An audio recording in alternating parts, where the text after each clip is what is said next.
Ladies and gentlemen, distinguished delegates, we are starting our afternoon session, and we are going to look into online platforms for dispute resolution. As we have discussed already, there has been a flourishing of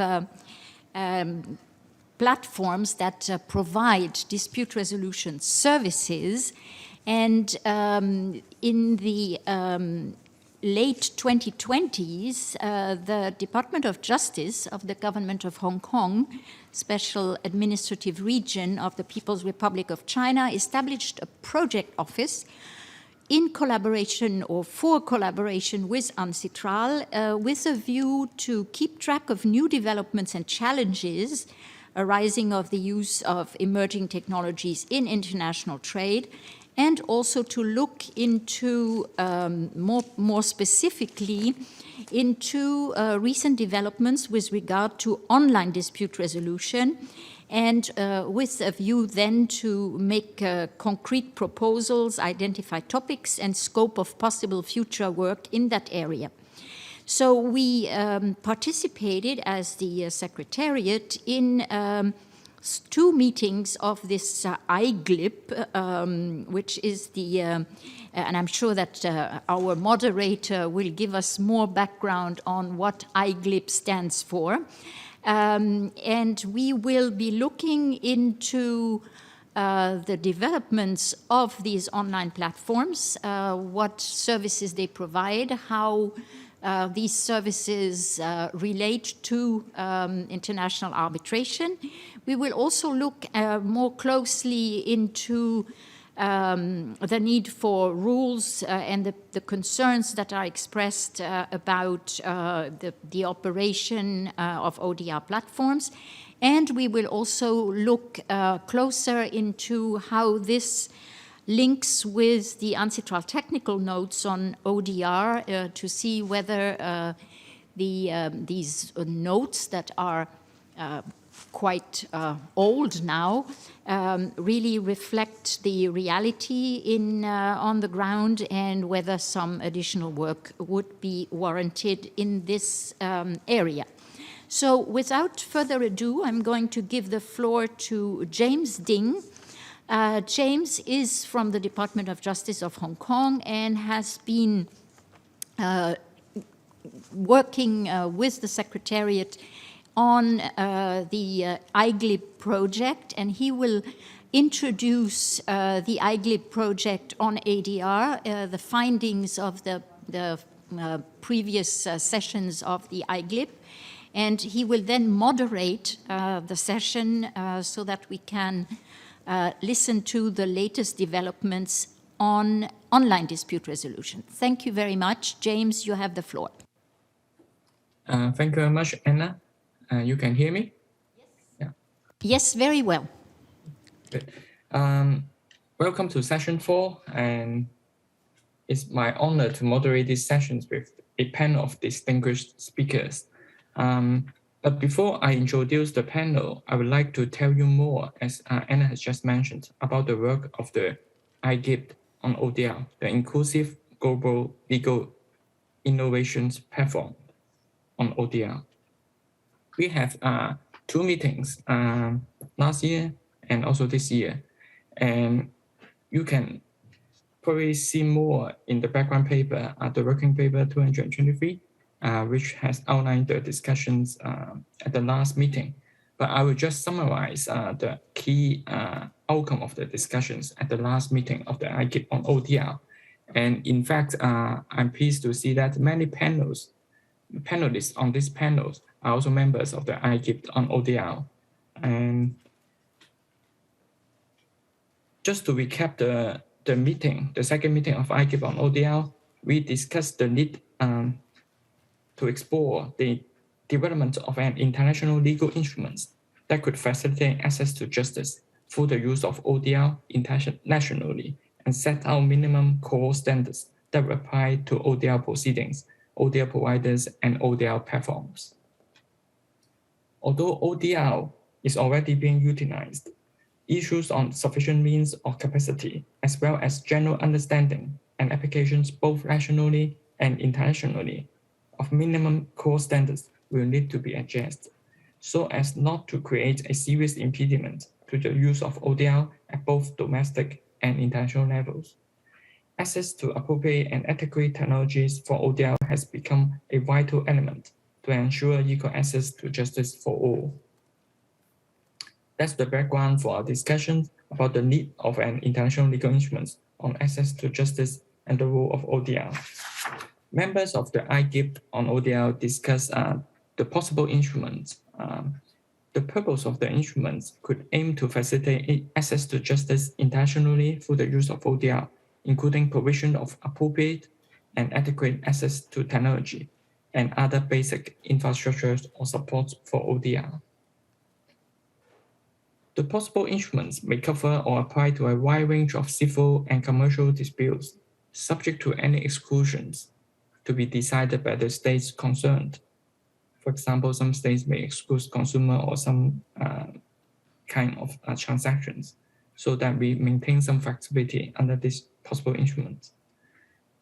There was also discussions about the scope, whether it should only include outcomes administered by private ODL providers or be extended to also apply to outcomes rendered by court through ODLs. And the members are still discussing such possibility. The usefulness for states to establish a platform for sharing of ODL experience and offering advice or assistance related to ODL was also discussed. The platform would facilitate better communications, further cooperation among states, as well as among ODL providers. The platform should not create a closed shop market, but rather encourage multiple competent ODL providers to share their experience, in particular to states which are still in early stage of developing their own ODL framework. For the purpose of exchange and sharing of experience, competent ODL providers may be identified in the possible instrument. It was agreed that ODL processes should be conducted in a way that treat all parties with equal respect.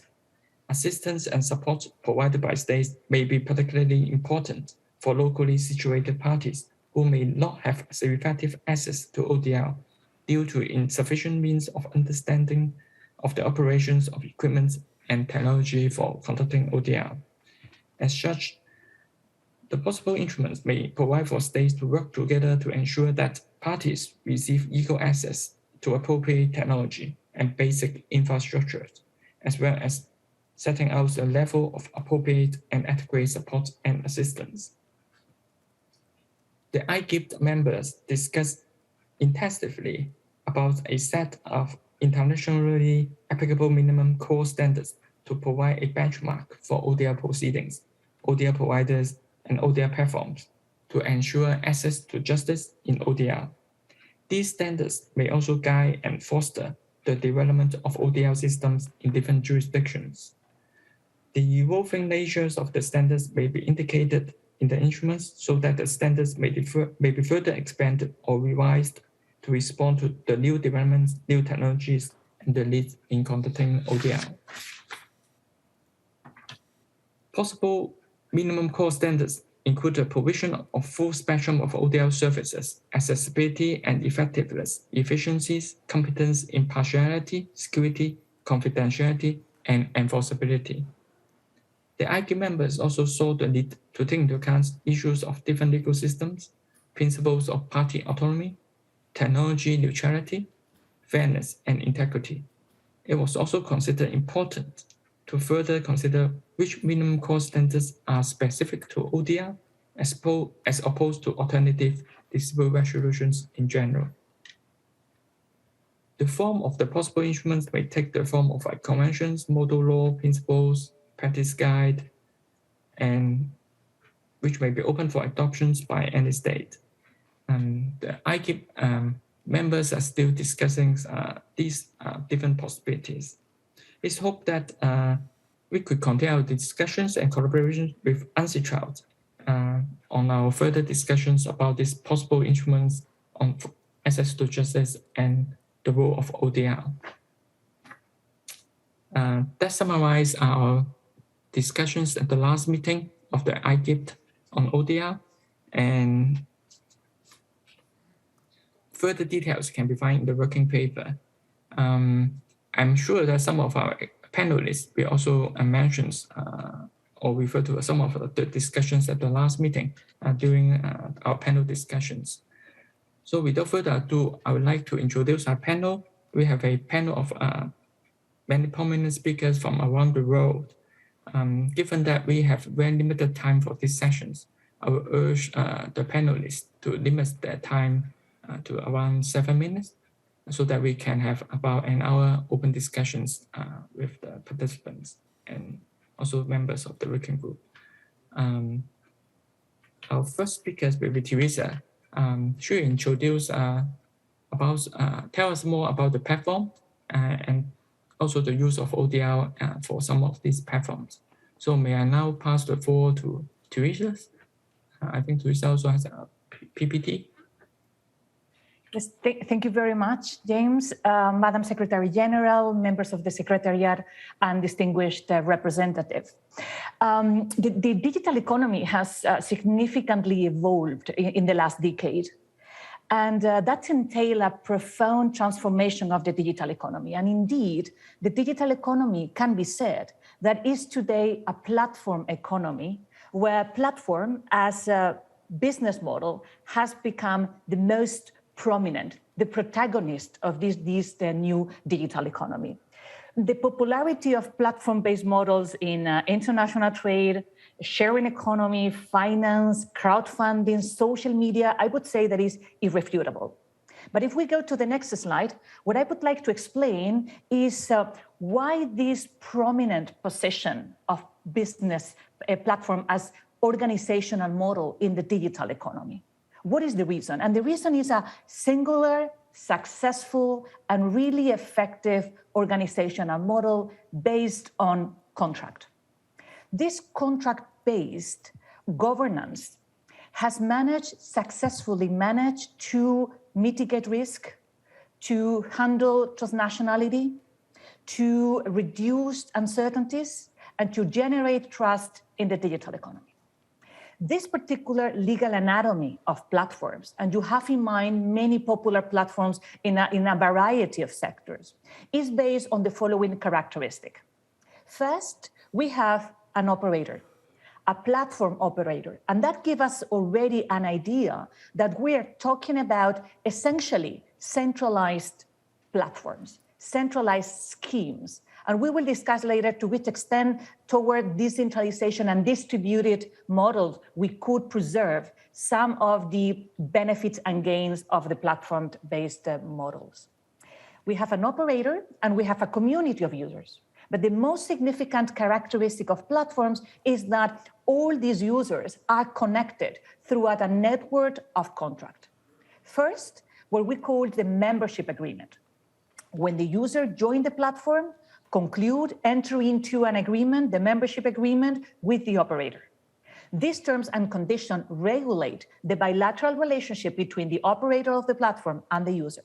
But what's even more important than that is that this membership agreement contains a reference to rules book, internal policies, platform code of conduct that regulate how the activity of the user within the platform is conducted. Why is that so significant? Because more than business model, very successful business model, more than very effective, risk mitigating, effective organizational model, platforms are, above all, private legal system. And this is probably one of the biggest challenges that we have from a regulation or regulatory point of view. Let me please give you a following ideas about why platforms are or aspire to be private legal system. First, using this contract-based mechanism, users accept the commitment to comply with the internal rules book, with the law of the platforms. So operators become contractual regulators. That is definitely not enough, and we need to implement supervisory mechanism in order to guarantee compliance and to apply penalties as sanction. So if we go to the next slide, you can see how platforms implement mechanisms to supervise how users comply with the community policies. And they have infringement and penalty policies based on penalty clauses, based on rating, based on simply determination of the contract, in order to guarantee to the maximum extent possible the compliance of the rules. Not always centralized mechanism works. So if we go to the next slide, you can see how in very popular platforms that we are very familiar with, you have this kind of decentralized supervision models where users using notice and takedown system or report system or flag systems, they contribute to detecting infringement and therefore they help and assist the operator in supervising the mechanism. Sometimes when the level of independence of the operator is not enough, and we go to the next slide, you can see how the platform can externalize or outsource the supervision model to a trusted third party. So we have an operator who regulate, we have an operator who implement supervision models, and definitely we have an operator that implement mechanism to solve dispute. Let's go to the next slide. Many of these platforms need to incorporate ODR or other kind of online dispute mechanism, complaint handling mechanism, content moderation mechanism, in order to complete all the different perspectives that we need to simulate this aspired private legal system that a platform wants to be. So in platforms, we have online dispute resolution mechanism to solve dispute among the users or between the users and the operator. But we also have platforms that are specialized indeed in online dispute resolution. So that gives me the possibility in the next slide to connect our analysis of how platforms work and how we are in a platform economy with the idea of the ODR. In the next slide, what I would like to do is to explain what is the concept or the possible concept of online dispute resolution. First, we have this kind of internal mechanism that platforms incorporate in order precisely to comply with this role of being dispute resolution facilitators. But also in these platforms, we find other mechanisms that they are not so clearly related to the traditional concept of dispute resolution. For example, content moderation with fact checkers, trusted flaggers, with automated content moderation. They also have complaint handling mechanism, sometimes partially automated as well, between the operator and the user. They also implement ad hoc dispute resolution system, and in many cases, they try to migrate in the platform economy. They try to migrate alternative dispute resolution as such, with all the principle, with all the requirement in an online environment. Let's go to the next slide, because what I would like now to explain is how important in those cases is the ODR platform governance. Why? Because that is going probably to guarantee, to ensure the impartiality, the independence, the neutrality, and even more, what is going to be the recognition outside the platform of this kind of decision adopted within the ODR platform? What is going to be the outside the platform enforceability? Because if we go to the next slide, you see immediately that we have different challenges that we have to face. For example, if you accept with me that platforms are indeed private legal system with their own internal policy, are these internal policies the procedural rules for this ODR? Is the clause included in this membership agreement a valid consent and valid and enforceable consent? Are we going to have mechanism to enforce and recognize outside the platform in any jurisdiction or only within the platform?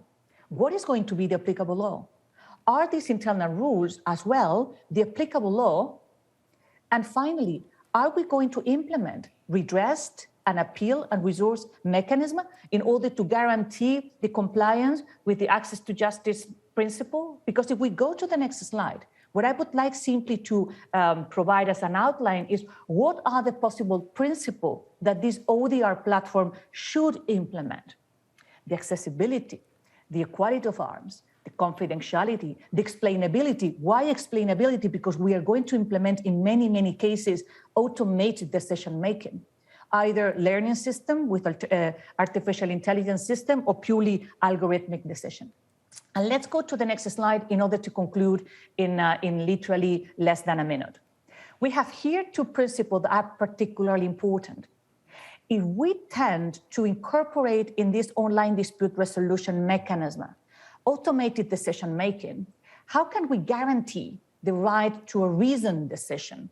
To which extent we can exploit the possibilities of automation without the risk of undermining the risk of judicial review and protection of the interest of the parties. So let me just conclude immediately. Very happy to discuss further any of the issues.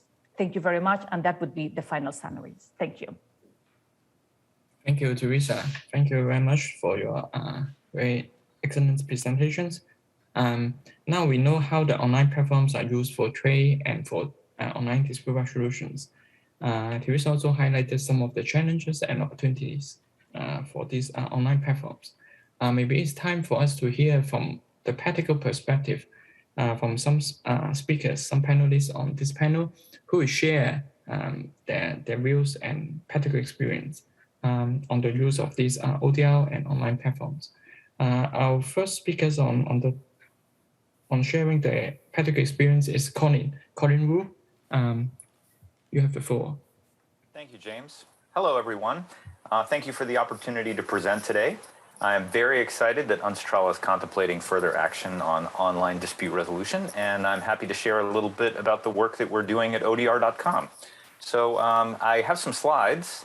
I think that the powers that be need to be sharing those on my behalf. Is that true? Yes, it's coming. Great. Okay. Thank you. I'm happy to share them myself, but I understand. Well, let me just speak for a moment before the slides appear. I was very happy to be involved with Unstraw Working Group 3 for the several years that it met, and we generated our technical notes that were eventually adopted by the General Assembly, which was wonderful. There has been a lot of progress in online dispute resolution since that time.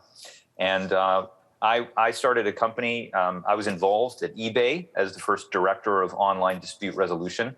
I saw some of the previous speaker referring to the work that SquareTrade did for eBay. We resolved 60 million disputes a year at eBay.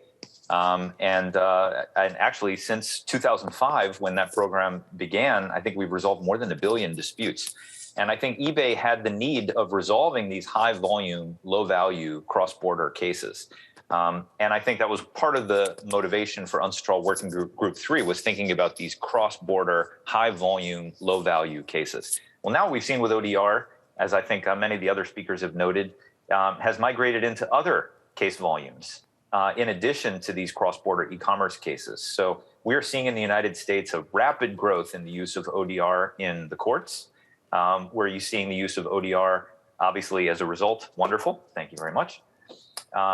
We've seen an increase of ODR in arbitral proceedings, obviously, as a result of the pandemic. So what I'd like to show you now is a new platform that we're launching called ODR.com. As I mentioned before, we built the systems, the resolution center for eBay and PayPal. Now ODR.com is trying to build resolution centers for any case volume, anywhere around the world. And the goal is to get to a very high degree of automation. So I'm very sensitive to the reality that we have limited time. So why don't I whip through this very quickly and just show you some of the functionality of the platform. So next slide, please. In essence, I've written a lot about what I call the DNMEA model for online dispute resolution. That's diagnosis, negotiation, mediation, evaluation, and appeal. So the ODR.com platform is able to support all of the components of that chain of modules. So the first component is Solution Explorer, and we can build many different kinds of intake processes, question and answer processes. It could be kind of like TurboTax, if you've heard of TurboTax, which is sort of a wizard that asks questions to not only gather information about your case and propose possible solutions that can be customized by the parties, but also educate people about what the resolution process looks like and what we call the ZOPA, the zone of potential agreement may be. So we build solution explorers and diagnosis modules in this component. But once that process is completed by either the complainant or the respondent, we can move to the next slide. We have a very robust case management infrastructure. And I'm CEO also of mediate.com and arbitrate.com. We've had a platform called Caseload Manager that's been used by more than 100 customers around the world. It's a really robust case management solution that has time tracking, activity tracking. No case is lost because every case is tracked in the system from filing all the way to resolution. So you can move to the next slide. We also capture this completely configurable in terms of what information is captured on each individual case. And you can add in different fields. You can add in coding that indicates the case types. And this is very important when we do reporting, which we're going to talk about in a minute. But Case Manager, it actually tracks all the documents uploaded, the users in the case. You can go to the next slide. We also track all of the communications in a case. So we can automatically trigger messages to be communicated out to the parties, either by email or by SMS. We have template emails, and you can insert fields that create any field that you're tracking in the case can be inserted into your communications. So when you build a workflow with a certain timeline to resolution, you can indicate which message goes at which stage in the workflow, so that all of the reminders and all of the decisions to advance the case happen automatically. Next slide, please. We also have an integrated meeting room product, which enables, if the case manager tool is only for administrators and case managers to track all of the cases that are moving through the server, these online meeting rooms that we can open enable the parties to interact within a workflow. So this could be a negotiation, it could be a mediation, it could be an arbitration. We also build processes for ombudspeople and conflict coaching, but there are online discussions. You can schedule video calls. You can upload documents into a very sophisticated document management platform. And you can also engage in workflows. So there's a lot that can be done within this meeting room product, and it's directly connected to the case management product as well. Next slide, and I'll wrap this up in just 1 minute. We have the ability to do discussions where the mediator can have private conversations with the parties, and the mediator can pause each conversation if they feel like it's not heading in a productive direction. So we have asynchronous text-based interaction and video-based interaction. Next slide, please. And all of this data is trackable real-time in a very powerful set of online dashboards. So you can see in real time how many cases are being filed, in what area, what is the nature of the cases being delivered, and what are the outcomes that are being achieved. So next slide. I will say there are many great ODR platforms, and I encourage you to visit odr.info and look at our provider list. But that's just one example of an ODR platform that I think could deliver on some of the design criteria that have been articulated through this meeting. Thank you very much, and let me hand it back to James. Thank you. Thank you very much, Ronnie. And thank you very much for sharing your experience. You have very rich experience in developing the platform for eBay and also for your work at ODR.com.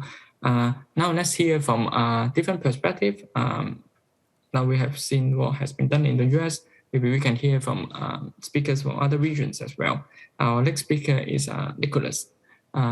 Nicholas may share with us his experience in Latin America. Yeah, maybe. Yes, exactly. That's the case. And right after Colin and Teresa, well, there's not much that I can say, but I'm very happy to discuss my experience and also my experience from a developing country perspective. So next slide, please. And this is the experience that I've had with REDEC. I've been also involved as I met Colin 10 years ago, I believe, when we were working in Group 3 at UNCITRAL. I was a delegate for Colombia, and I was a public servant back then. And ever since I fell in love with ODR, I believe this is the present and the future of justice. And in 2020, next slide, please, I decided to go another step and taking it into a company, a startup that would actually promote. And what I noticed is that even though I was preaching about ODR all around the world, and more so in Colombia, there was not any company doing actual ODR platforms. And then what I realized is that I can start with ODR platforms to begin with, because I realized that that was a gradual process. So what we do, Red's mission is to optimize electronic dispute resolution systems. And it's not platforms as such, but we have to go depending on company or institution need. Then we will be able to provide a solution. And that's why it's called Red de Soluciones. It's a solution that we want to give. Next slide, please. And what we have is three kinds of services.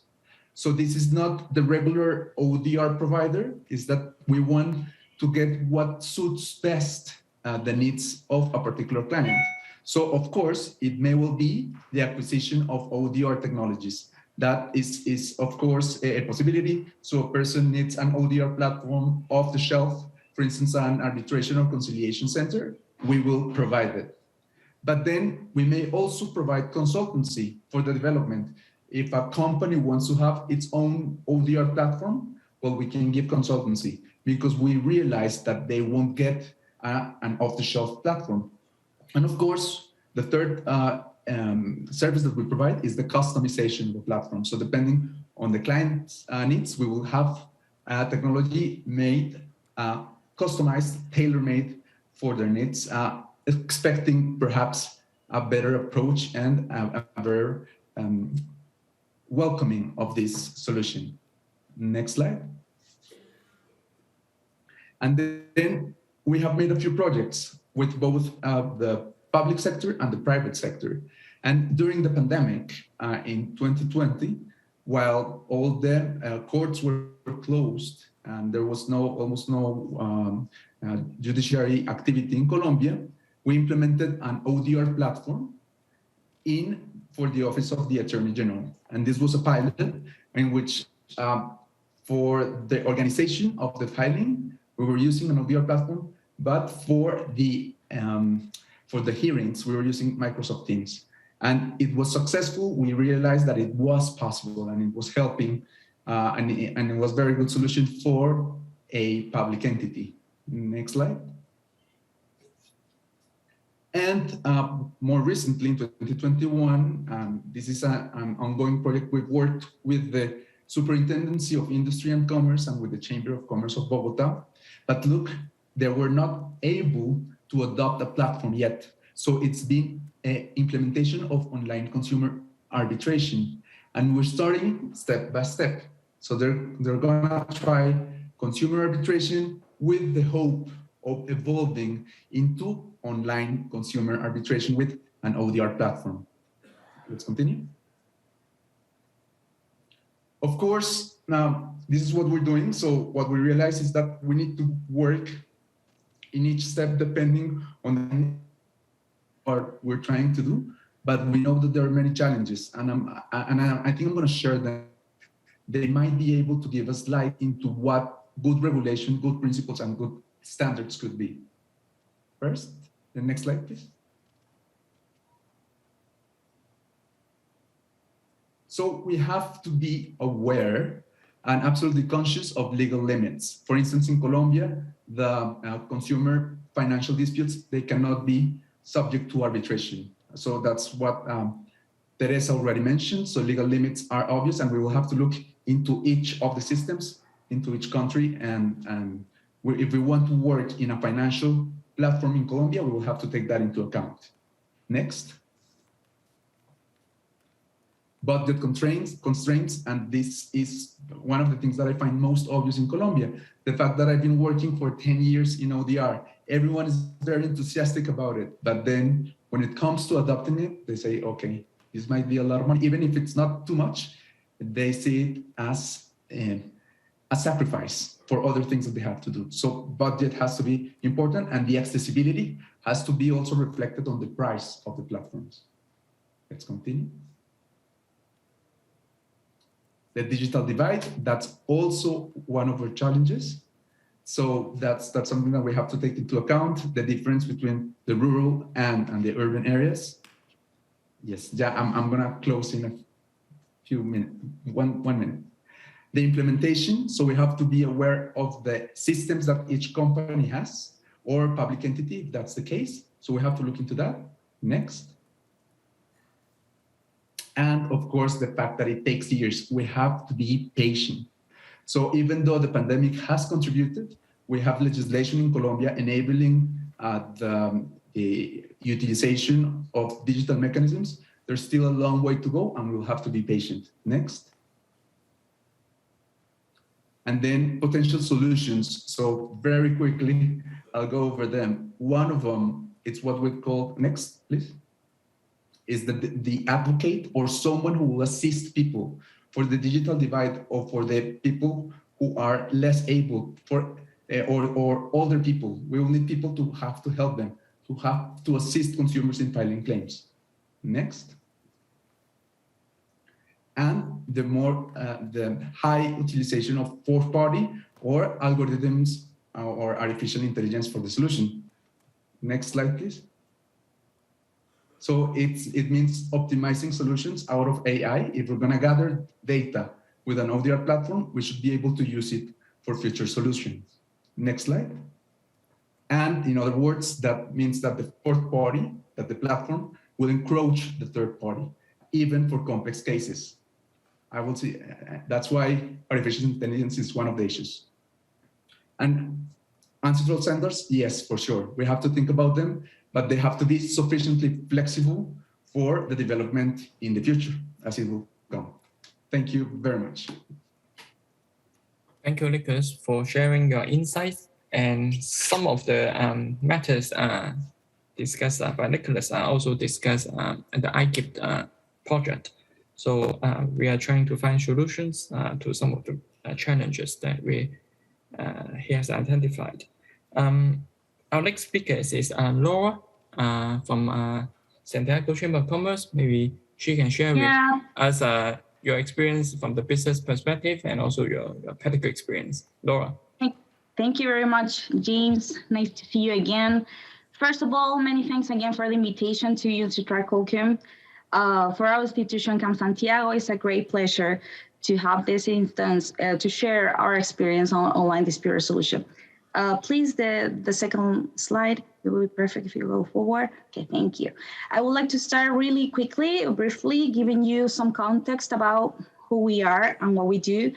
The Santiago Arbitration and Mediation Center, CAM Santiago, is a nonprofit institution established in 1992 by Santiago Chambers of Commerce.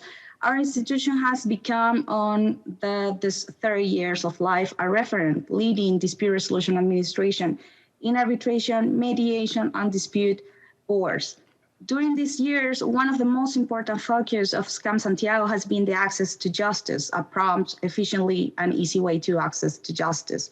And in the path of achieve and have an active role in the legal community, our institution always know that technology is an important tool to consider in this equation, right? Justice plus technology plus dialogue. Well, in this scenario, technology and justice has become a necessity and crucial tool. In this context, the pandemic, and in our special case, the Chilean outbreak, social outbreak, accelerate the digitalization of multiple businesses. So it does change the scenario in our country. And this context, we saw the opportunity to reinforce the link between justice and technology, as we know, and we work in three important actions. The next slide, please.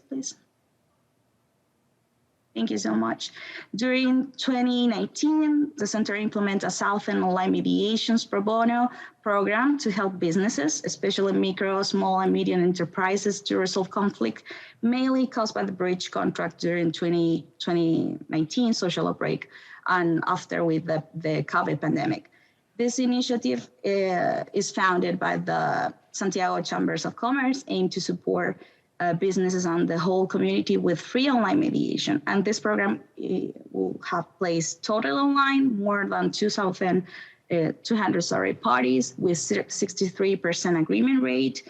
This experience showed that online mediation was not only possible, but showing high efficiency rates and user perception reflect a high satisfaction with the process. The next slide, please. Thank you. And of course, our system, second one, ICAM Santiago, one of the main characteristics of our outstanding assets in what we do and make us special in Latin America is ICAM Santiago, a modern digital platform for arbitration and mediation process that allow communication and file sharing between the parties, arbitrator, mediation, and all the intervenants involved in the cases. Next slide, please.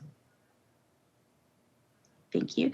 During these 30 years of history, our center administrated more than 4,000 arbitration. At least I think we're going in 5,000 and 491 mediations. Also take our way to do the things to the next level for achieving all goals to the virtual files only. So 0 paper is really good for us. Next one, please. And moreover, have had already nearly more than 3,000 virtual hearings. As you can see, comparative the numbers, the virtual hearings in the proceeding have increased from one year to another, and 68% or more of that are still in the virtual hearings. Next slide, please. Thank you. Also, a relevant matter in interaction with the courts of our country allowed us to sign an interconnection agreement with the judiciary system in 2017. All this is important steps and very collaborative relationship with the judiciary system of the country took us off to sign this agreement. So both platforms are actually interconnected, digital. Next one, please. And also it's relevant to add that Chile justice work already most based on digital and online court proceedings with a law regulation on it from 2016. Next one. And of course, ICAM Santiago online dispute resolution really quickly. Like I said before, technology is one of the most important assets. So we work in 2 lines, B2B and B2C. Next one. And as part of a steady strengthening our institutional presence, ICAM Santiago has been cooperating since late 2018 to develop an APEC collaborative framework, and also right now in IGLIP. It's really important for us to be there and have a voice there. Since that time, we initiated the journey to become B2B ODR providers.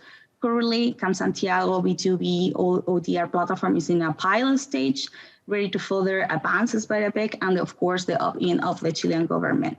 Taking forward further steps in this direction, in 2020, ICAM Santiago creates a unit online dispute resolution with the mission to improve access to justice and provide adequate conflict resolution mechanisms through technology. Next one, please. And in concert to B2C, in mid-2020, ICAM Santiago launched Resolución en Línea, the first collaborative digital platform to help people and companies resolve conflicts in a simple, efficient, and friendly way. Harnessing the power of the algorithms, assisted negotiation, online mediation, the software as a system, as a service operational model. Technically, it's an online dispute resolution platform to which business subscribe voluntarily, thus providing their customer with access to ADR mechanisms to facilitate the resolution of claims over e-commerce transaction. For consumers, Resolución en Línea is a responsive website, open to public, and is accessible all year, and also we use it in official Cyber Day and Cyber Monday website during these events. The platform works over, like I said, a SaaS model, moderate fees grant access to subscriptions, plans suitable for companies from different sizes, all feature hosted in the cloud with update being rolled out constantly. Next one, please. And the algorithm system negotiation engine that supports the first stage of the resolution allows for customization of set of problems and solution for each subscribed e-commerce, which enables fast resolution and development of standards that make for a better consumer experience and ensure a fair treatment for consumers. The app is capable of detecting which cases could be benefit for a voluntary online mediation stage, giving parties the power to make a mediation request. The maximum duration of the process is 10 days straight, and they can be extend for 5 more in the mediation stage, always with the agreement of the parties. And in this case, Resolución en Línea was designed and is conducted by broadly accepted international standards on ODR. The center explicitly held the ICODR standards a reference during the whole innovation process, and also as guidelines for administration the systems. And really quickly, and the next one, please. Some numbers I think it's really good to have in mind, like 135 companies subscribe to the platform. 93% of cases are resolved with a settlement. 74% of settlements are reached in less than 24 hours. First response average time is 28 hours, and 130, I know, it's already said that. In 2022, this project, next one. Thank you so much.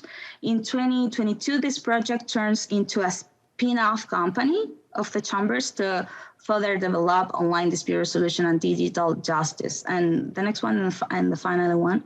To sum up and finish my presentation with this, of course, will be really relevant an international legal instrument that bring a minimum core standard in ODR. And our country and CAM Santiago as a provider is totally prepared to continue working on promoting the use of technology through facilitate access to justice in dispute resolution and to become a relevant actor in it. Thank you so much for everything. I'm really happy to be here. Thank you, Laura. Thank you for sharing the importance of ODR for businesses and also for consumers. The APEC ODR collaborative framework you just mentioned will be also discussed later by other panelists and maybe during the discussions. Some of our speakers have already pointed out that there are some challenges for the use of ODR.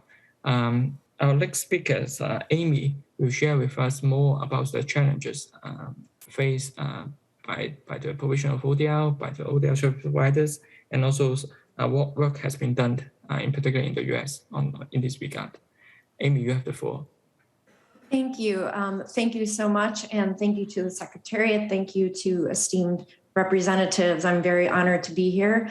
It's wonderful to be back discussing online dispute resolution with UNCITRAL. I also was an appointed expert for UNCITRAL Working Group 3 in 2014, and also was the liaison for the American Bar Association to UNCITRAL Working Group 3. And so I had the pleasure of being involved in those discussions from 2012 until 2016. As we know, that working group ended in 2016 with the technical notes, which will be discussed next. However, what I wanted to do with my remarks, I'm going to forgo slides. I know we're very limited on time. So what I'd like to do is to catch you up on the latest developments of the creation of standards. When I think about online dispute resolution, I've been involved in research and writing in the area for a very long time because I do believe that technology has great power to expand access to justice. But with great power comes responsibility.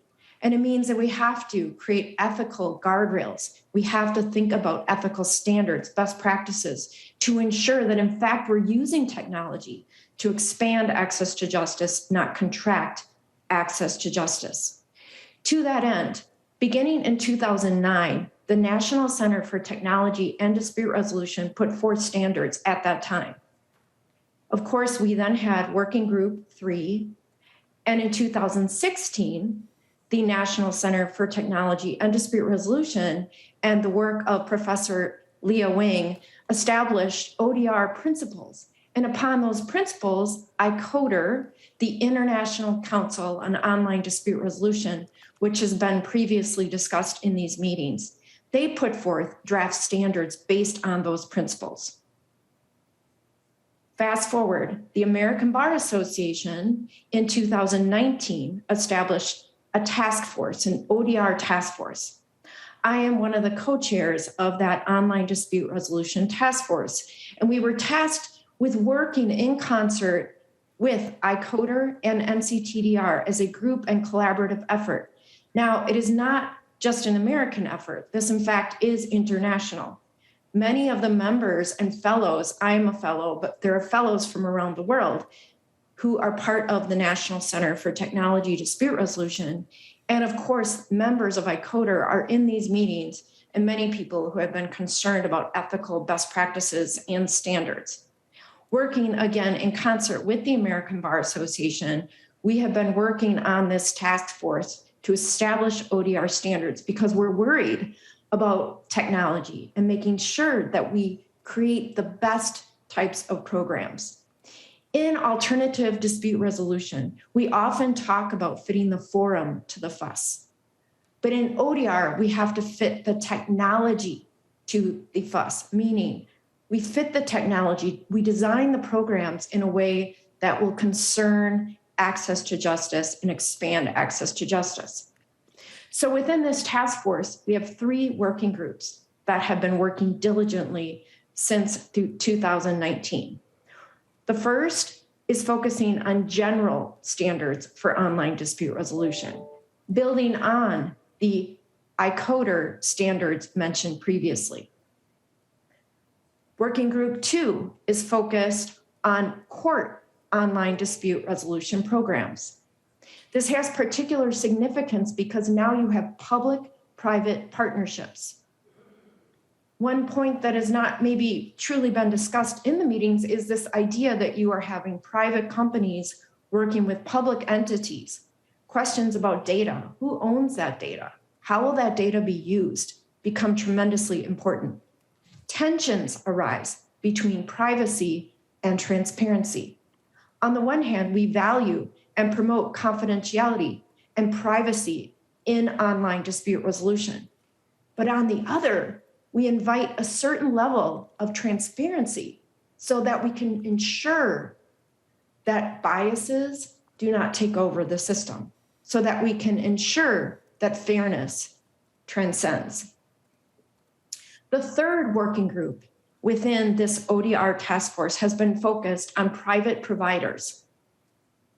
It's important to think about ethics, not only for the practitioners, right, the arbitrators, the mediators, but to also think about the designers and the providers and the companies. And for everybody to consider ethics within the design at the outset, not simply as an afterthought, as a reactionary measure. I know my time is now up, but I would like to thank you very much. And I do hope that you have any questions, you will contact me and we will continue this effort to promote ODR and access to justice. Thank you very much. Thank you very much, Amy. Thank you for sharing your insights and also the importance and the need for some standards. Now we come back to the UNCITRAL technical notes on ODR.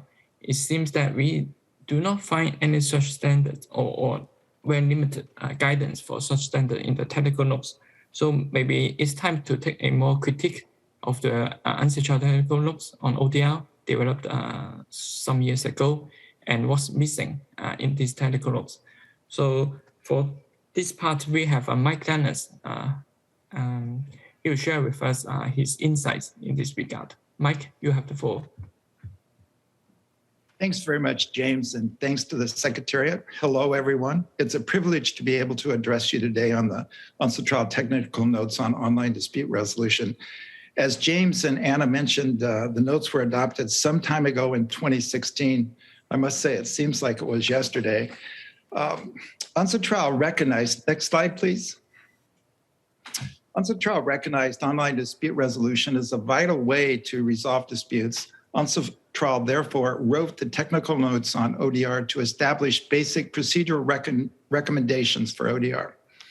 As the technical notes recognize, ODR is designed to assist buyers and sellers in resolving disputes in a simple, fast, flexible, and secure manner without the need for physical presence at a meeting or hearing by using technology as a facilitator to traditional methods such as negotiation, mediation, and arbitration. The use of technology enables the parties to communicate without the intervention of a neutral person. It offers seamless navigation through a myriad of dispute resolution options. And for most e-commerce cross-border disputes, ODR is not just an alternative, it's the only practical redress option. Next slide, please. The purpose of the ODR technical notes was to foster the development of ODR and to assist ADR administrators, ODR platforms, neutrals, and the parties to ODR proceedings. Originally, the work focused on developing procedural rules like the UNCITRAL arbitration rules, but adjusted for ODR. However, during the negotiations, significant differences of opinion developed over the treatment of consumers and whether arbitration clauses in e-commerce contracts were binding on them. The European Union issued an ADR directive in 2013, which precluded the use of pre-dispute binding arbitration in consumer contracts. In other jurisdictions, such as the US, the practice was permissible. To move forward, several options were presented, including limiting the procedure rules to business transactions. However, there was no consensus. Ultimately, it was agreed that UNCITRAL would produce technical notes that consolidated all the provisions that were agreed to during the negotiation on the procedural rules. As a result, the notes cover basic principles, the framework for ODR, commencement and stages of an ODR proceeding, appointment power and functions of the neutral, language of the proceedings, and governance. Parties can organize their ODR proceedings in accordance with the technical notes. In fact, APEC used the technical notes as guidance to set up the rules of procedures for the APEC ODR collaborative framework. And Yoshi will have more to say on that. Next slide, please. The scope of the Unstraw technical notes is limited to business and business to consumer cross-border e-commerce transactions. And as has been mentioned, since the issuance of the note, the use of ODR has expanded greatly to other contexts, including civil e-commerce matters and use of ODR in the courts. For example, in the US, courts are seeing expedited timelines of 4 to 5 days through ODR for family disputes, workplace disputes, landlord-tenant, debt collection, and small claims. As James mentioned, one question might be whether it would be helpful to expand the scope of guidance in any new instruments to these other areas, including use of ODR in the courts. Next slide, please. The UNCITRAL technical notes provide a wide definition and include almost any dispute resolution process, including negotiation, mediation, arbitration, or other adjudication, so long as it's carried out online. It's been sometimes defined as ADR enhanced by technology. During the pandemic, the use of technology to resolve disputes expanded greatly. Virtually all international arbitration centers and some 170 countries have used technology to resolve disputes online. The dominant technology has been video hearings. However, ODR is much more than just communications technology. Today, ODR goes beyond ADR by making use of advanced facilitative technologies and adjudicative algorithms. We've only begun to tap into the potential of computer-led processes to resolve disputes. Next slide, please. As the Unstraw ODR technical notes recognize, in order to offer ODR as a turnkey solution, a common technological platform must be established. It provides the framework that allows the parties to resolve the dispute electronically. All communications in ODR proceedings should take place via the ODR platform. And under the technical notes, the ODR platform and administrator are responsible for process issues, including fairness, due process, transparency, accountability, neutral appointment and selection, and the performance capabilities of the ODR platform. Next slide, please. The UNCITRAL technical notes also provide for different stages of the dispute resolution process, including use of negotiation, mediation, and a third stage, which may be arbitration or decision-making. The various stages act as a funnel so that only a few cases need to escalate to an online neutral. Most disputes are resolved during the negotiation stage. With ODR, the negotiation stage is managed entirely by software for speed, efficiency, and cost effectiveness. If no settlement can be found, the case may escalate to third-party resolution. The ODR provider selects the online neutral from a list of approved neutral. The neutral provides online mediation and, if agreed, online arbitration. Next slide, please. The ODR computer-led process offers participants the flexibility to engage in the process at the time and place that best suits their needs. It reduces timelines and costs to keep them in proportion with the underlying value of the transaction. Additionally, the technical notes recognize that the platform should foster impartiality of the forum, transparency, efficient processes, procedural flexibility, as well as provision for languages and cultural differences. Next slide, please. The General Assembly endorsed the technical notes, recommending that all states and stakeholders use the technical notes in designing and implementing online dispute resolution systems for cross-border commercial transactions, and requested all states to support the promotion and use of the technical notes. Next slide, please.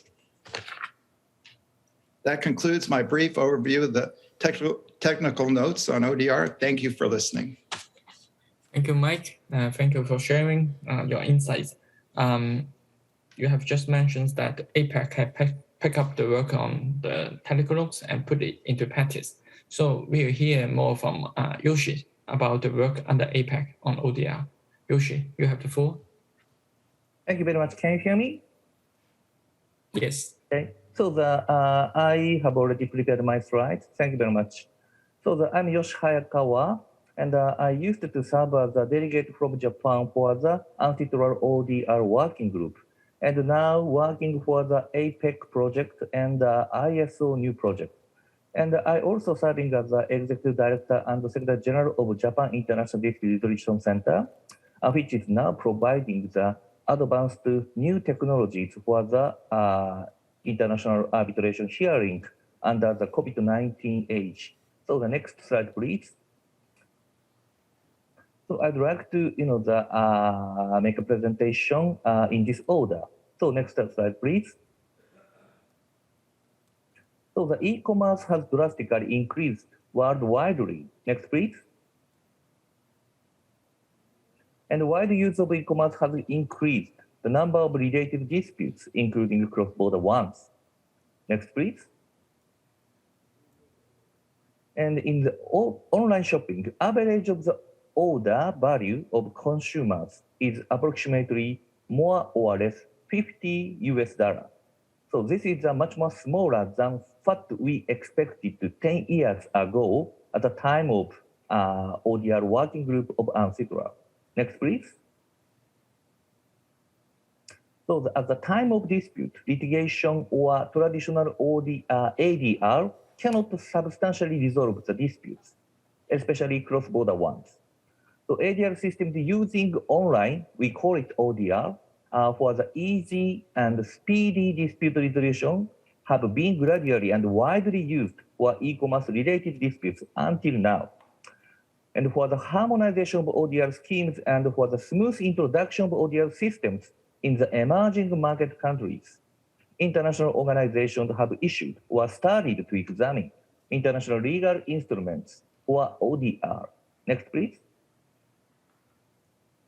And so these are lists. And first, we established the UNCITRAL technical note on ODR, which was established in 2016. And then we have established the model procedural rules for the APEC collaborative framework for ODR of cross-border B2B dispute. And ISO started its own project, ODR project, for the new standards under the name of the TC321 project. Next, please. So UNCITRAL technical note on ODR, I joined as a delegate from Japan from the very beginning stage. And at the very beginning stage, so the United Nations online arbitration rules were tried to establish, like a single arbitrator should be chosen by ODR administrator, and all awards shall or should be in public on website except private information. And the substantial enforcement by trust mark system should be introduced, or worldwide uniform rules for the merits should be prepared. So at the very beginning, we have a very fruitful discussion. Next, please. But gradually, a serious issue appeared. So this is a treatment of the validity of the pre-dispute arbitration agreement between a consumer and a business corporation. There are two different policies. US and other countries, of course it's valid. It should be valid. But EU, Japan, and other countries, consumers should have a cancel right on this pre-dispute arbitration agreement. Next, please. And since consumers should not be removed its right to go to courts, the consumer shall have a right to cancel the pre-dispute arbitration agreement, as Mike mentioned, after the establishment of the ODR regulation 2013 or new ADR directive. So the EU position is very strict. Next, please. And finally, we produced UNCITRAL technical notes on ODR. But unfortunately, which does not have any legal effect. And they promote three-step model, but there is no explanation about the third step. So since the rules to be established there were set of model of private rules with no overriding effect to the regulation of each state, we should have compromised much more and created much more substantial model rules at UNCITRAL. I really regret. Next, please. And I actually joined another project, which is the APEC ODR project. And APEC will not work as a provider of the ODR platform. And instead, APEC will encourage members to collaborate for the wide use of ODR and provide model procedure rules and encourage many ODR providers to be listed as the APEC satellite website. So now a document of APEC collaborative framework on ODR and APEC model procedure rule on ODR has been approved, officially approved by APEC, and it is a substantially same as the final stage draft of model procedure rules of UNCITRAL. So the UNCITRAL working document is now surviving and working library at APEC. Next, please. And the APEC collaborative framework ODR aims to assist member states, exactly speaking, we call it member economies, to encourage the wide use of ODR in its jurisdiction and to assist business corporations, including e-commerce market providers, to actively use ODR in the APEC region. And academic institutions, we call it lead academics in the APEC region, jointly assist to maintain a website on the APEC website, where ODR providers adapting APEC model procedure rules on ODR are listed, and the ODR providers on the list are regularly monitored by lead academics. Next, please. So this is the URL of the APEC ODR project, and please, check after this, colloquium. Thank you very much. And the next, please. So I'd like to touch the new ISO project under the name of the TC321. The project itself was proposed by China, but Japan proposed to use this ISO standards finally as a trust mark for the implementation of a settlement which was achieved in the scheme of ODR. So customers, including consumers, can easily know a good e-commerce vendor with the ISO mark, which means the vendor promised to provide ODR systems for complaints from consumers and to obey a settlement finally achieved in the ODR scheme. So the now basic principles, the technical conditions, and operational manuals on ODR are expected to be established as one of the ISO standards. Next, please. So this is the final slide.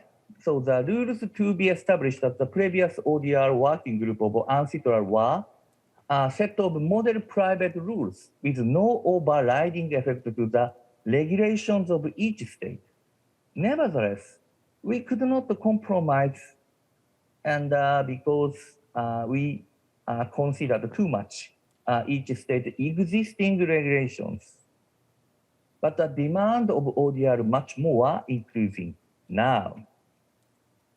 And from the viewpoint of the present situation, as Amy pointed out, we need some more side documents, including principle of ODR or ethical rules for ODR or data protection and private rules for ODR to be produced by international organizations like UNCITRAL. And the UNCITRAL technical note for ODR itself is not a mature one. So we should make it a legal document with a much more detailed provisions.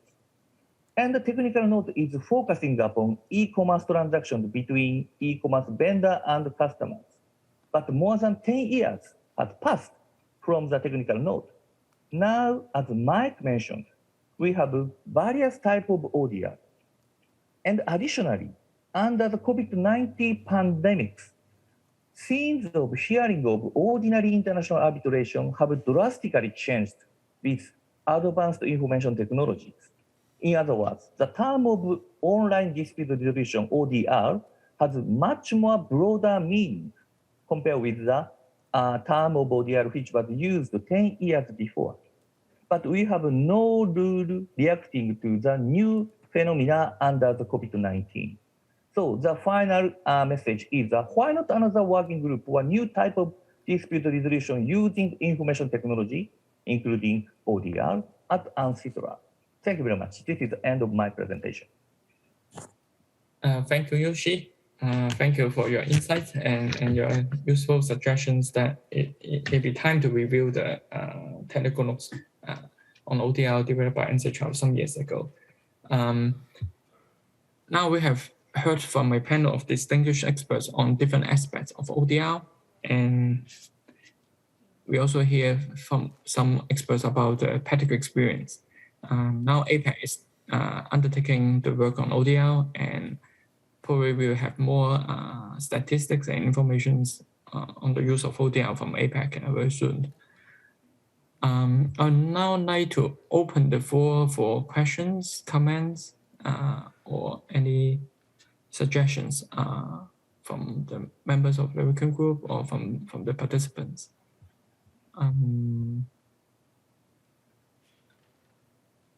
So Anna has raised her hand. I will now give the floor to Anna. Thank you very much, James, and thank you for this very well-structured panel that has given us a lot of food for thought. And also, I think what I'd like to share is, first of all, the fact that as the Secretariat, it's been a privilege for us to be involved in the two first sessions of IGLIP, which is building a bridge between the practice of online dispute resolution and what is being pursued and further developed in the APEC context, which we have seen with great interest, reflecting the sort of explosion of ODR.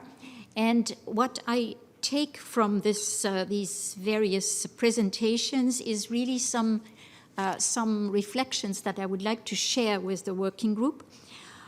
One is that it seems to me that there are really two different types of platforms.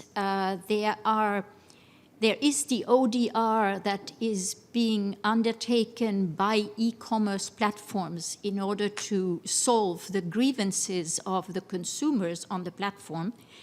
And then there are the ODR platforms that are offering dispute resolution services. And this is something that, in my view, was not really captured in the UNCITRAL notes on, or technical notes on ADR. I'm also thinking about the importance of small claims and of claims from small companies and MSMEs particularly, that we are looking at with more keen interest in our working group 1, and where one of the elements of this life cycle of these small and medium-sized enterprises is precisely how to settle disputes as they appear. And the third point I wanted to also put forward for discussion is that it seems to me that over the last years, we've seen really that the line between who is a consumer and who is an actor on a platform has really become much more blurred and less clear-cut, because platforms are enabling various actors to become sellers, to become buyers.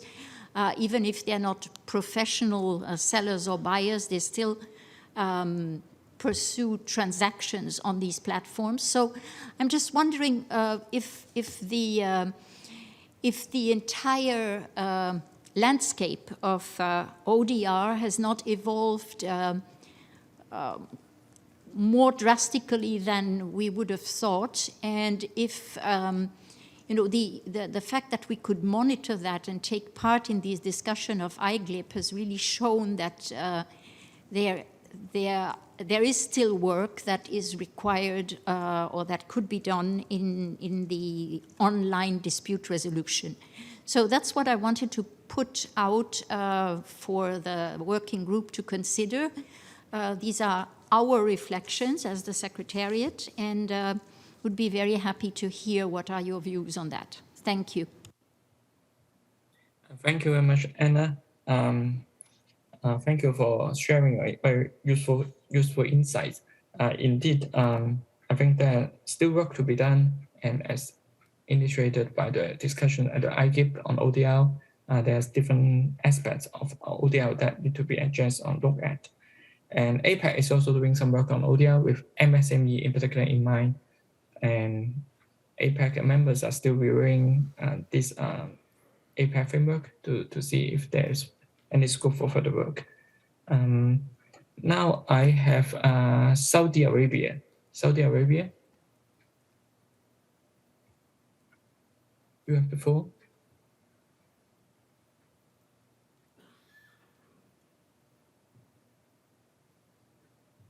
The delegate from Saudi Arabia.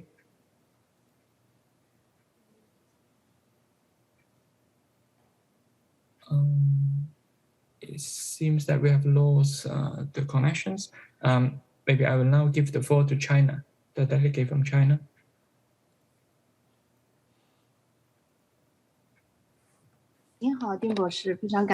Hello, Dr. Ding. Thank you so much. First of all,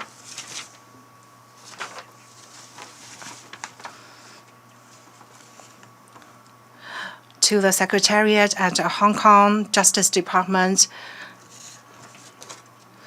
and I would like to congratulate you all on the results you have achieved in the IGLIP sessions, and under your moderation have listened to a lot of experiences shared by the speakers just now. We have noted that in the development of the ODR systems, many challenges have emerged. So under such circumstances, we support that the Secretariat, together with the Hong Kong SAR government, Department of Justice, to work together. Indeed, the whole world needs to work together to find solutions in order to promote the further advancement of ODR. Thank you.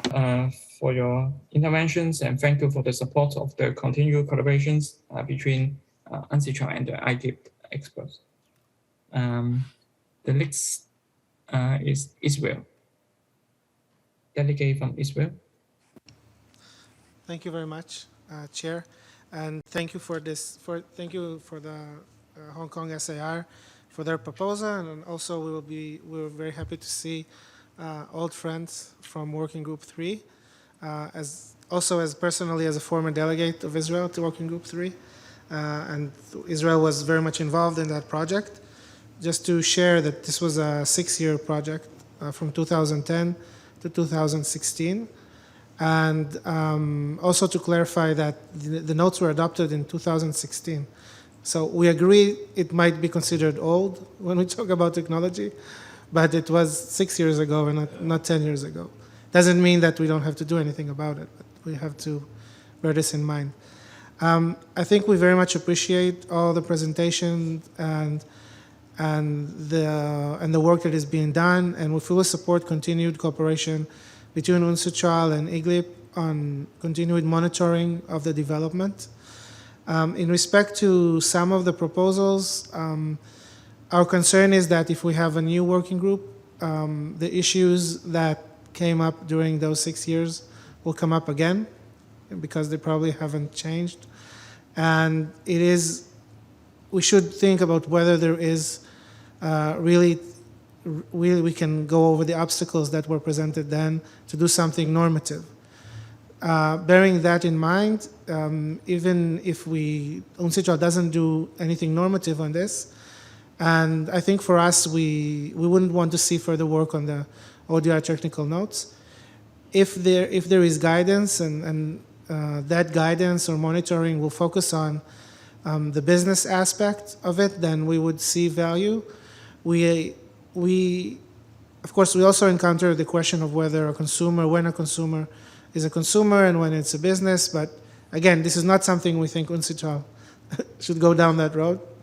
But we do not object to further monitoring. Maybe this could be part of the stock-taking exercise. So if we limit the scope of work to the commercial side, only the commercial side and not to normative work, then we see a point in continuing involvement in UNCITRAL in this.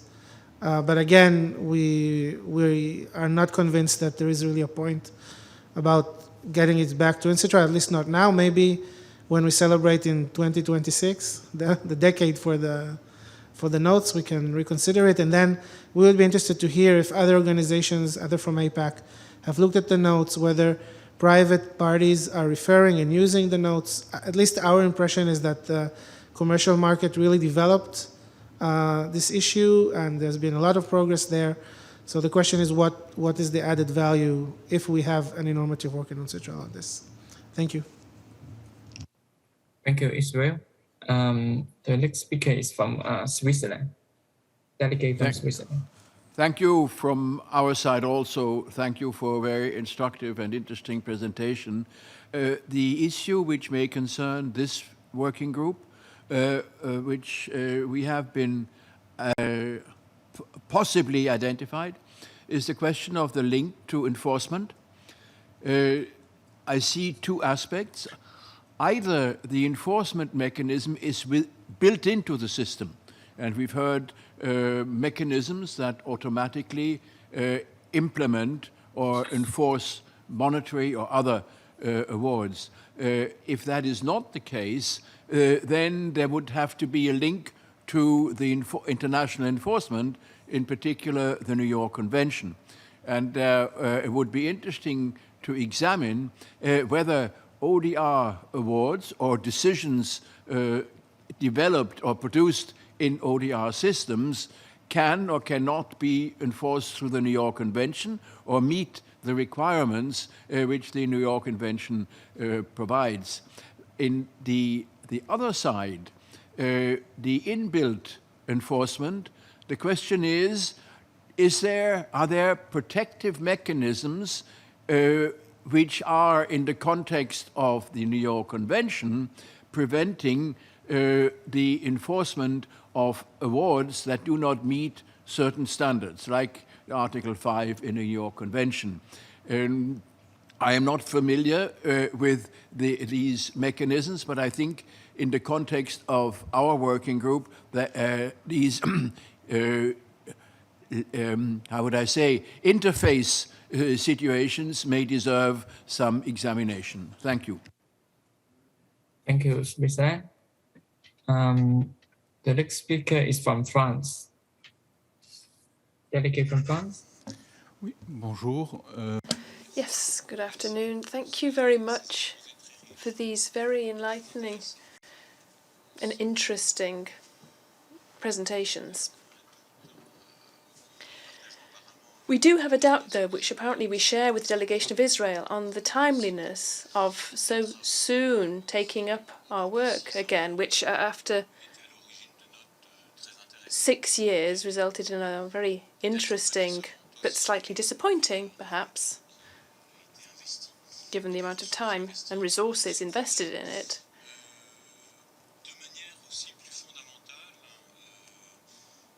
More fundamentally, perhaps, we also would echo Switzerland's concerns on the substance of the possible recognition of such a decision or its compliance with state law in the various modes of enforceability that could be integrated.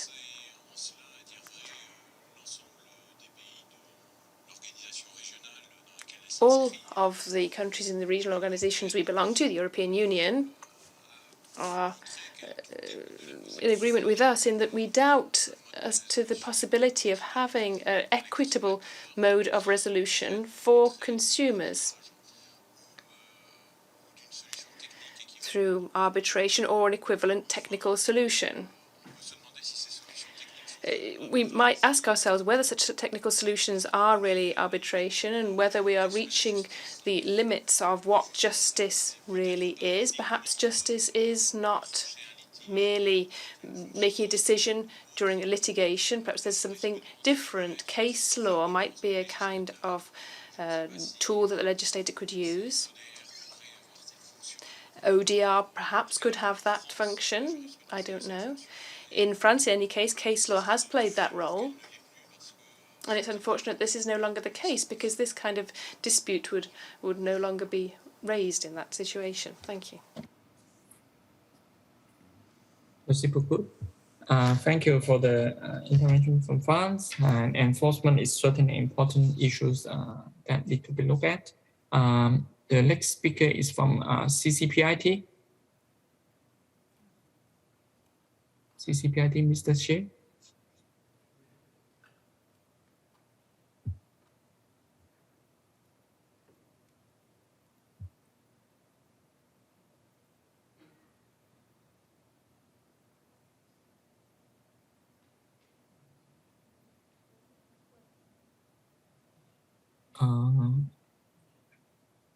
Are you still online? It seems that some technical issues. Maybe we will have the next participants who raised their hand. Mr. Michael Fan from iGift. Hi, dear Madam Sir. So my question is about the worry about ODR, the stock taking of development in DRDE submitted by Japan raised the question that dispute resolution on online platforms give rise to concerns regarding due process, fairness, and accountability. And in the document, the Japan answered the question. He used the reference of UNCITRAL tech notes on ODR. ODR proceedings be subject to same confidentiality and due process standards that apply to dispute resolution proceedings in an offline context.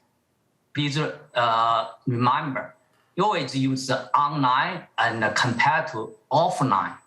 So in China, so answer this question, since 2022, China has implemented the new civil procedure law, which adds new rule on online litigation. Civil procedure activities conducted through online litigation shall have the same legal effect as civil procedure activities conducted offline. They both mentioned online, offline. So whenever you talk about online, you have keep an eye on offline, sort of like compare and contrast. That means online dispute resolution has the function equivalent to the offline dispute resolution. So that means we have to don't have to reinvent the wheel. We can borrow the function equivalence approach from other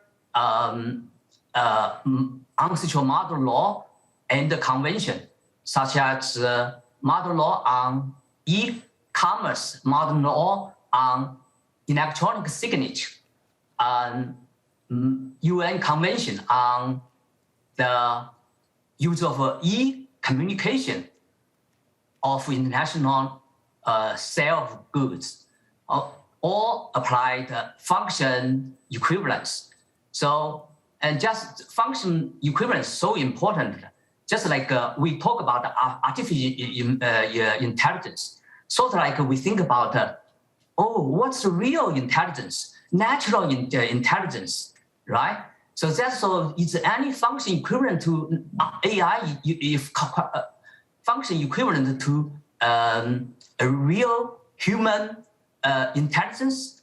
So that means but however, we use function equivalence. Don't means we don't think out the box. Always keep an eye offline.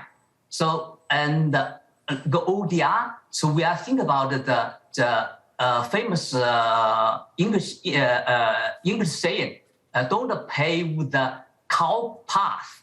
Well, that's the ID, information technology terminology.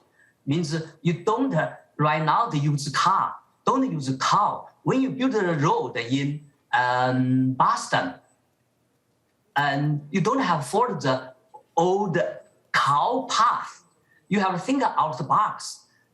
Don't always keep an eye offline context. I think that there's no conflict between the function equivalence, keep an eye on offline context, and the don't pave the cow path. So as long we think about the function equivalent principle, the approaches, then we can check the standards or whatever standards, just like we mentioned the standards, or ICOD, or ISO stand, or ABA stand, or have to use this kind of checked function equivalent or not to offline calculus. And thank you so much for your attention. Thank you, Mr. Fan. Indeed, since 2016, there have been new developments in technology and also new developments in different jurisdictions, new laws and new developments or regional developments like that in APEC that we may learn from or make reference to. The next speaker is from Russian Federations, delegate from Russian Federation. Доброе утро. Good morning, good afternoon, good evening, Secretary, Chairman. Dear delegates, thank you very much for giving me the floor. In the discussion on this subject, I'd like to note how promising it is to see the developments that are going in this direction, and also the development of standards that will be applied for online platforms with proper mechanisms for resolving disputes, and also for platforms that are evolved to develop trade disputes. However, once again, I'd like to draw your attention to the fact that in order to adopt a unified document in this area, there is a need to achieve consensus on a list of quite a long list of a range of different issues, such as the strength of the decisions that are adopted on online platforms, the execution of such decisions, and other issues, which on the whole might make it more difficult to develop a unified outcome document. Thank you very much. Thank you, Usher. Yoshi would like to take the floor, so I will pass the floor to Yoshi. Thank you very much. And I'd like to express something considering the previous excellent remarks from the distinguished delegate from various countries. The first of all, I completely agree with the analysis from the secretariat, and we have many issues to be done for the ODR. And anyway, the practice developed much more compared with the time of the previous ODR working group, so 10 years before. And as the distinguished delegate from Switzerland correctly pointed out, we have to consider the relationship with the present ODR practice and the New York Convention. And additionally, perhaps we have to consider something more, the relationship between the present practice of ODR and the New Singapore Convention, because many of the ODR adapts the dispute resolution style of the mediation or facilitating the settlement. And the delegate from France correctly pointed out what types of the dispute resolution mechanism should be adapted, especially for the consumer protection. That issue should be also, discussed much more, because actually the present ODR practice, some platforms try to use arbitration, especially not only for the B2B but also for the B2C. So that this is also the still issues. And as the delegate from Israel also correctly pointed out, so that we need much more data or the situation of the present practice. And for the collection of this kind of the data, the stock taking work should be needed. And that is, of course, important. But I really, and this delegate from Israel is already sitting next to me at the time of the audio working group. And we struggle with the tough debate at the ODR working group at the time.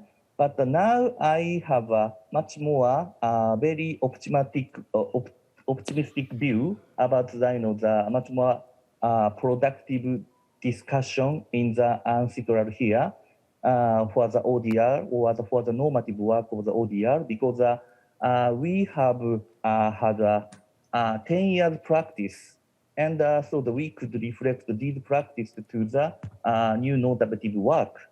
And so the perhaps that we could much more fruitfully discuss about these issues in the possible new working group for the ODR in here, UNCITRAL. Thank you very much. It's my the comments. Thank you, Yoshi, and thank you in particular for your optimistic view. We have another speaker who would like to take the floor. Amy, you have the floor. Yes, I just wanted to add, I really appreciated the questions and comments that have been made.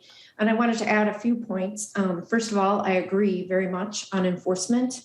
One of the debates that has occurred within the Online Dispute Resolution Task Force is precisely that. How do you in fact enforce these different standards if you want to put them forth? There are many different ways and regimes we can think about coming from a very different sort of standpoints, and that's an entirely robust discussion in and of itself. I also wanted to acknowledge the point made by the Secretariat with respect to the different actors involved. It is very important for us to think very deeply about the different standards that apply, that you have your actual practitioners in an online environment, but then you also have the providers and you have the companies. And then on top of that, you have your larger corporations versus your smaller corporations versus your consumers. And it is indeed a very blurry line between consumers and SMEs. Additionally, the question on data. I would like to point out that there are researchers throughout the world that are working in concert and trying to collect and examine data because we do, in fact, have data, as Yoshi pointed out appropriately. There is data on the dispute resolution and ODR that has occurred since 2016. For example, the Pew Charitable Trust in the United States has been commandeering 3 very large-scale empirical studies of online dispute resolution. And more data will be absolutely essential for us to consider standards for dispute resolution, online dispute resolution. Thank you. Thank you, Amy. Indeed, the data will be very useful for us to review and look for the way forward. From the discussions, basically, it seems that there are several aspects that further work may be considered. For example, on the commercial side of ODR, on the enforcement issues, and on the standards, that kind of issues that are not really addressed in the technical notes that may be further considered. Now, our speaker from CCPIT, not speaker, the representative from CCPIT, Mr. Guo.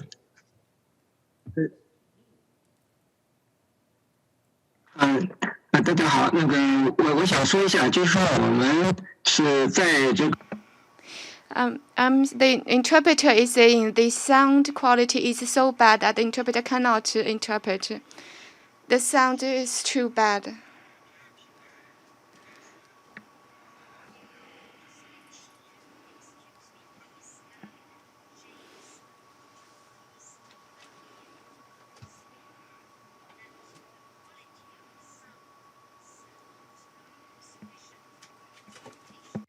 So if he could wear a headphone, or if he could adjust the microphone so that we can have interpretation, because otherwise it won't work. Thank you. Thank you. Yeah, Mr. Guo, if you can adjust your... 这样可以吗？ Is it okay now? 这个声音可以吗？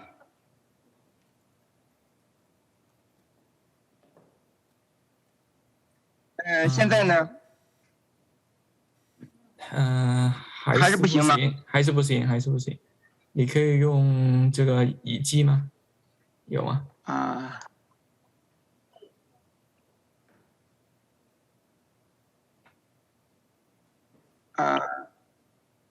那我这边已经到极限了，我这边发声音的，那不然就先可以。Is that better now? I'm asking the interpreter. 好的。 The interpreter will try, but the quality cannot be guaranteed. So the question is, how can business get a better ODI service? Right now, in mainland China, on the one hand, in the dispute settlement agreement, very often, the QR code of the ODR platform is included so that there is a dispute. Business can scan the QR code real time. I'm sorry, the sound is completely lost. I can't hear anything. The interpreter cannot hear anything. 第二个来讲呢，就是说跟更多的数字经济谈。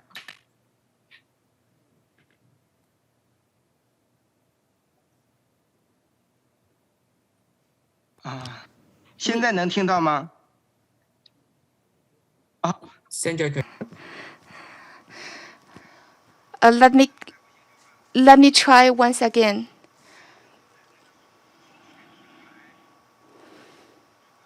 Digital economy platforms and virtual communities, in particular digital community of digital social community, there are more and more links among those players.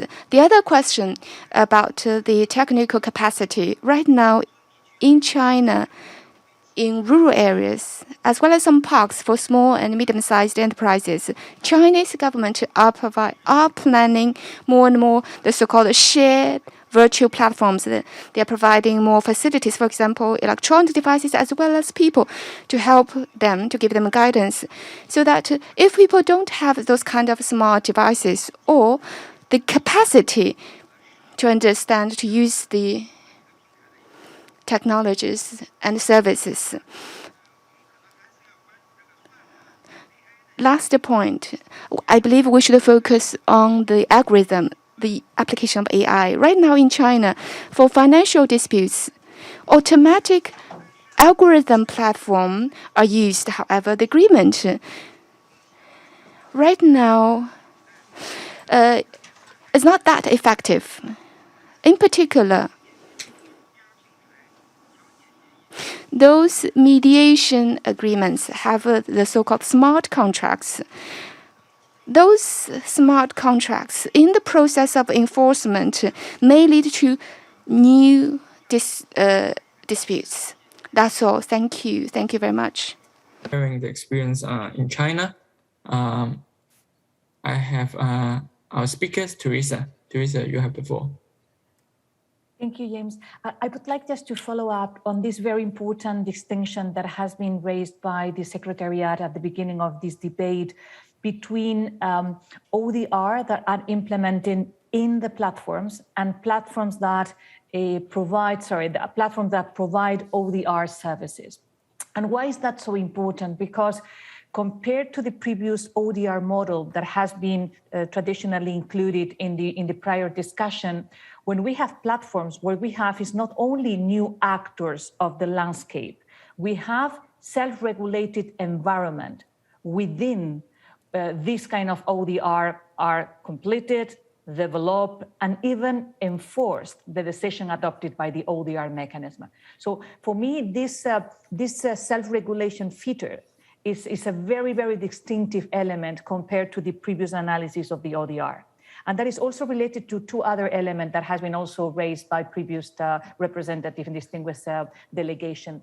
First, this idea of automation, including automated decision-making using algorithm and artificial intelligence, change completely the panorama and raise many new legal concerns that may require special attention.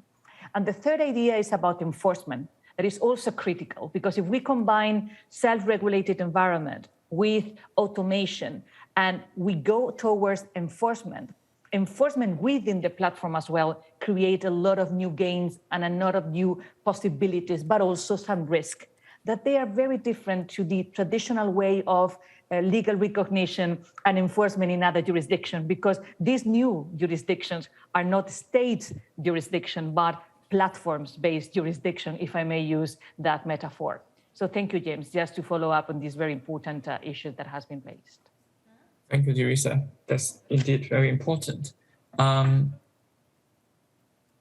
Now, it seems that we have probably concluded discussions of the main topic, but there's a related topic I would also like to bring up. That's about capacity building on ODR. As Nicholas has also mentioned, the digital divide and there are different level developments in different countries.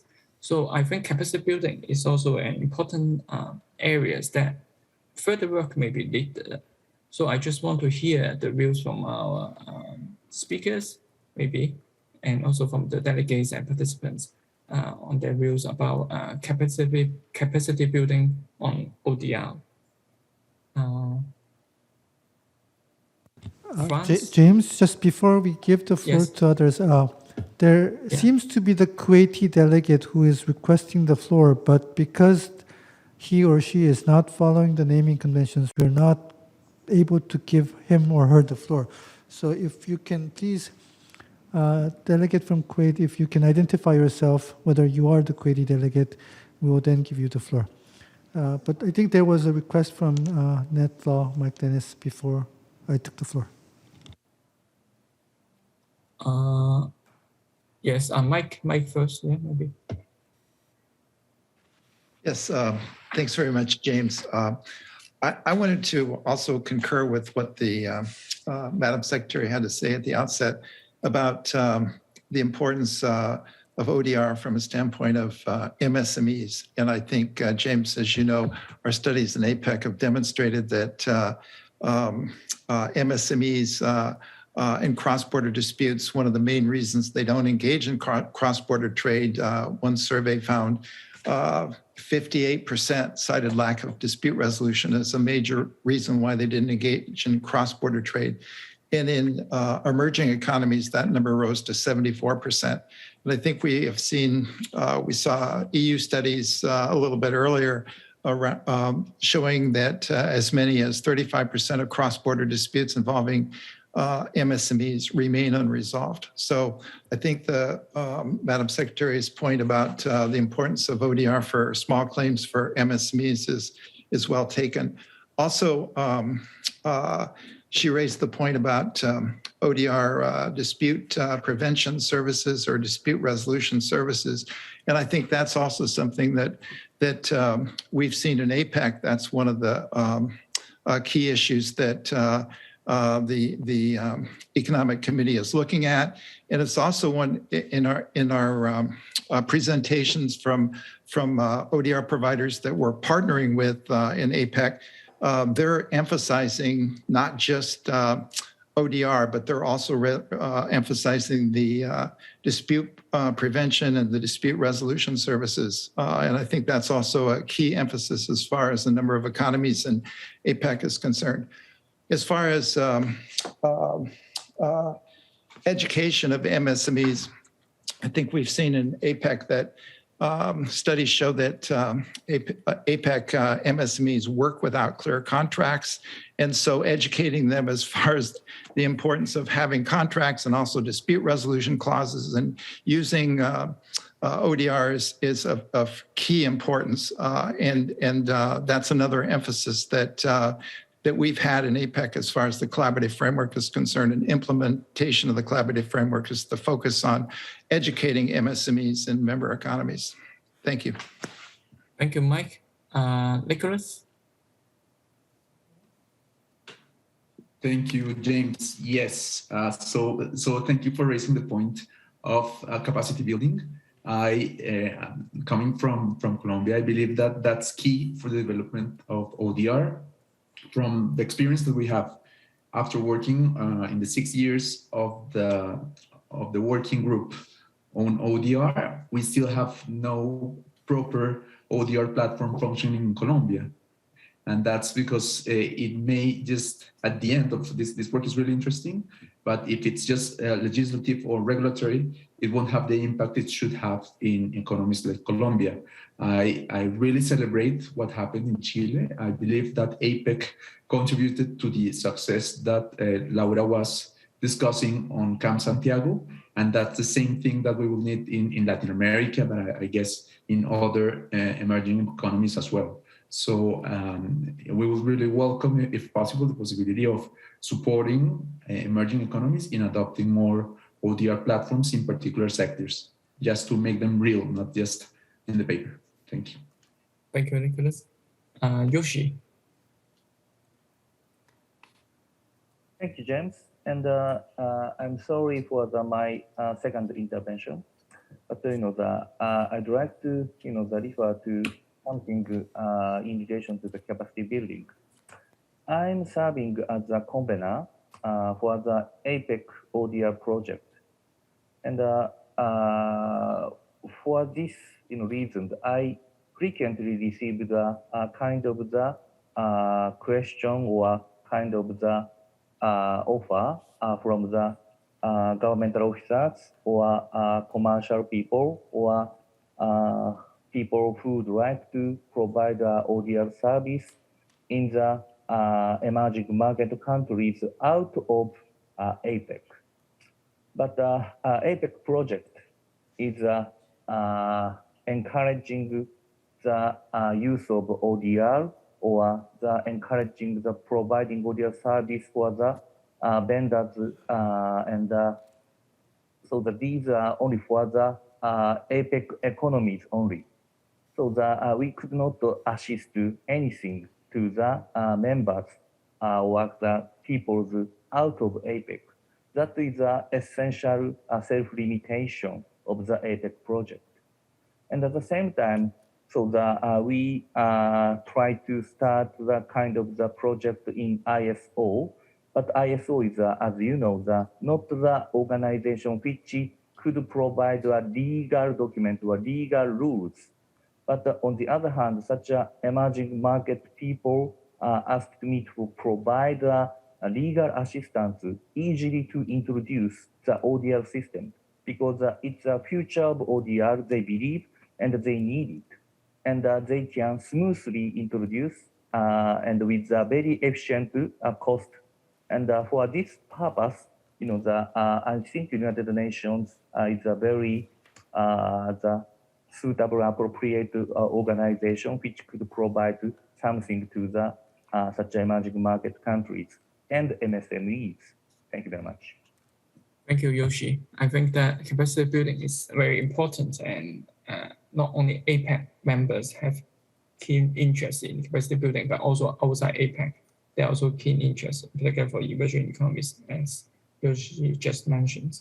So time is running out. We can have one more questions, comment from CCPIT. Mr. C.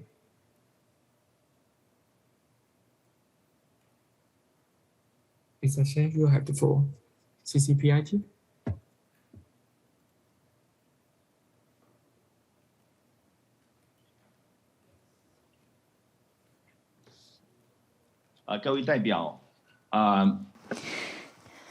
Distinguished delegates, friends from the secretariat, thank you for your hard work. Can you hear me? Very well. In 2015 and 2016, I attended the work of Group 3, a meeting on ODR. And in the end, the meeting came up with a technical guideline. As Yoshi said, it is not something binding. However, it is applied. It has been applied to a very large extent. So 16 years have passed. Time just flew by. In China, commercial arbitration has developed a lot. And based on my experience in China, I have some questions. One thing I would like to stress is that I agree with the conclusion of Anna. Right now, there should be a distinction of two types of ODRs. One is kind of a supplementary one, or complementary one. In other words, in the process of arbitration, and in this current digital economy, what can we do to make sure due process or make it fair, just and fair? For example, when it is in the court or during the hearing, if the audio quality is not clear, and so one party said we did not hear very well, or maybe some other technical issues happened, or the evidence is leaked. So under what kind of circumstances it is qualified to revoke the arbitration or adjudication? And I noticed that just now.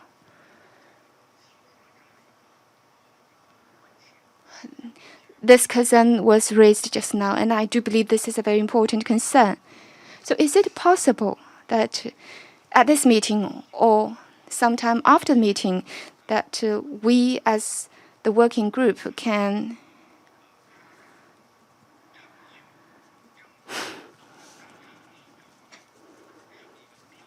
build a standard, establish standard in terms of the due process, and which has a higher level in terms of its legal or binding force?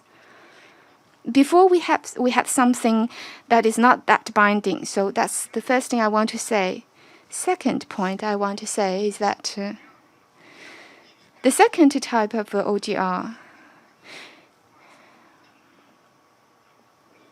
is to, well,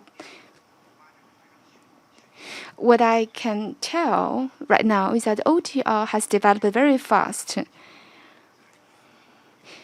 whether we do online, either arbitration or adjudication, in the end, the ultimate, the highest level is adjudication. But there are some standards, for example, confidentiality, transparency. Under this kind of circumstances, what kind of standards we should establish? And I personally believe that the standards here are different from the standards in the first case. Thank you. Thank you for pointing out that standards is certainly one important element that may be looked at. So I think that it's time to conclude this very fruitful discussions. Thank you for the excellent presentations by the panelists and also for the very lively and useful discussions. We'll prepare a summary of the discussions for the roundtable discussions on Friday so that the working group may discuss all possible future projects. In short, we have discussed certain important issues on ODR in these sessions, and Anna and some delegates have also raised very useful and important aspects that we may need to look at. So I think that these will all be included in the summary for the roundtable discussions on Friday. So with that, thank you very much, and thank you for joining the sessions, and I hope you will continue to enjoy the colloquium in the other sessions. Thank you very much. Thank you very much, James. Thank you for staying up so late to conduct and to guide us through this session of our colloquium. We are very grateful for all the preparation and also the outcome. Thank you for all the food for thought. Thank you for all the speakers from Asia who have participated. It's really remarkable. And with this, we are closing our session of today. I remind you that tomorrow morning, if you want to know more about the expedited arbitration rules, for those of you who haven't negotiated them, obviously, we have this presentation session together with our colleagues from the General Legal Division of the Office of Legal Affairs. And after that, we will resume with our colloquium at 11 a.m. tomorrow. Thank you very much. Thank you to the interpreters, and have a good evening. Bye-bye.